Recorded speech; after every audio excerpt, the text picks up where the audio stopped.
5 seconds to go.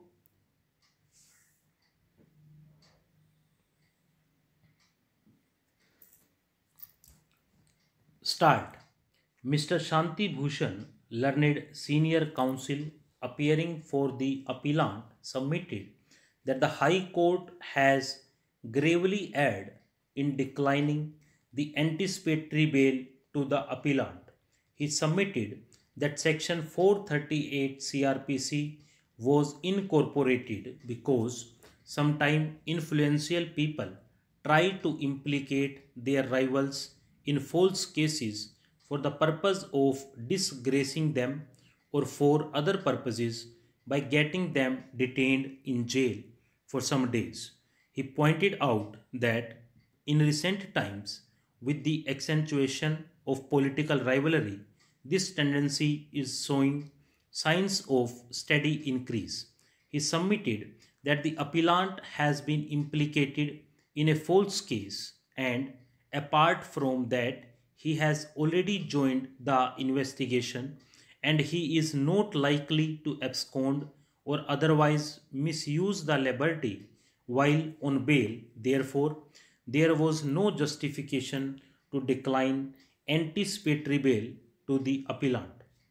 Mr. Bhushan also submitted that the FIR in this case refers to an incident which had taken place on the instigation of the appellant about 8 days ago.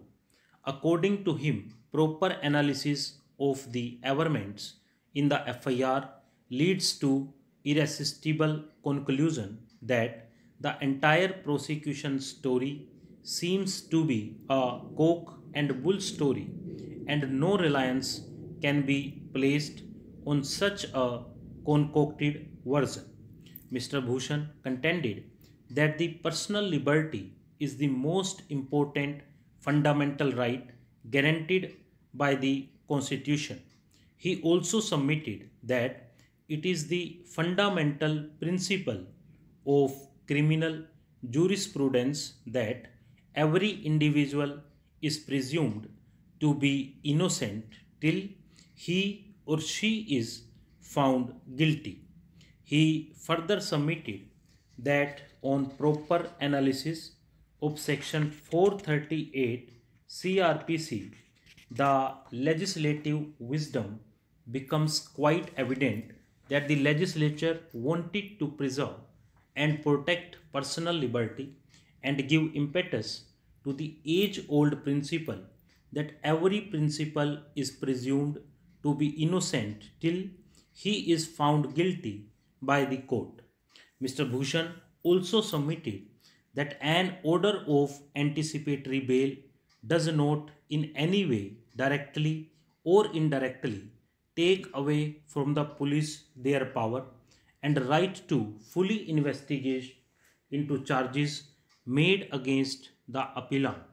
He further submitted that when the case is under investigation, the usual anxiety of the investigating agency is to ensure that the alleged accused should fully cooperate with them and should be available as and when they require him.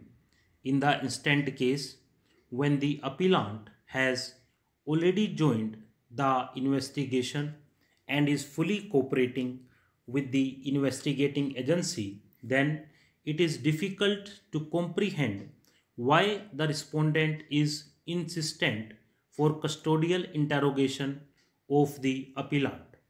According to the appellant, in the instant case, the investigating agency should not have a slightest doubt that the appellant would not be available to the investigating agency for further investigation, particularly when he has already joined investigation and is fully cooperating with the investigating agency. Mr. Bhushan also submitted that according to the General Clauses Act 1897, the court which grants the bail also has the power to cancel it and the grant of bail is an interim order. The court can always review its decision according to the subsequent facts, circumstances, and new material. The plaintiff, Shrimati Shobha Devi, instituted a suit for maintenance and partition in respect of certain movable and immovable properties against the defendants who were the children of her husband from the first wife. It was alleged that the defendant number one was not maintaining her, and therefore the suit was instituted for the reliefs claimed by her. The defendants contested the claim and submitted that the plaintiff had only a limited right under a will dated 15th May 1967 executed by the husband of the plaintiff, and therefore she was not entitled either for maintenance or for partition of the properties. The trial court, after considering the material evidence on record, dismissed the suit for maintenance but decreed the suit for partition of the houses, holding that the plaintiff was entitled to one third share. The said decree became final and was not challenged by the defendants. Consequently, the plaintiff filed an application for the preparation of a final decree.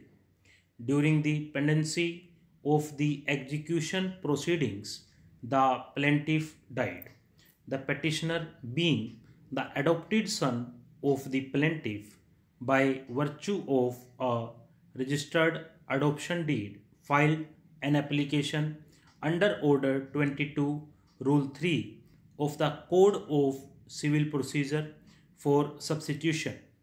This application was opposed by the defendants on the ground that the plaintiff had a limited right in the property in dispute in her lifetime under the will, and upon her death the property devolved upon the defendants, and therefore the petitioner was not entitled to be substituted.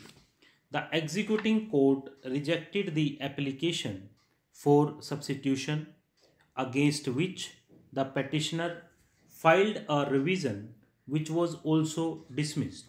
The petitioner, being aggrieved by the said order, has filed the present writ petition.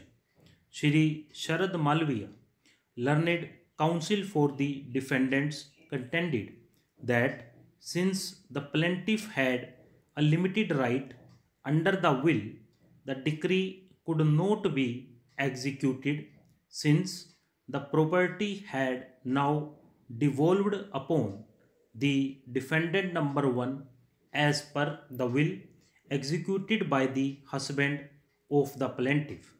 He further submitted that the petitioner is the adopted son and does not come under section 15 of the Hindu Succession Act, and in the absence of any natural heir of the plaintiff, the property devolved upon the heirs of the husband of the plaintiff.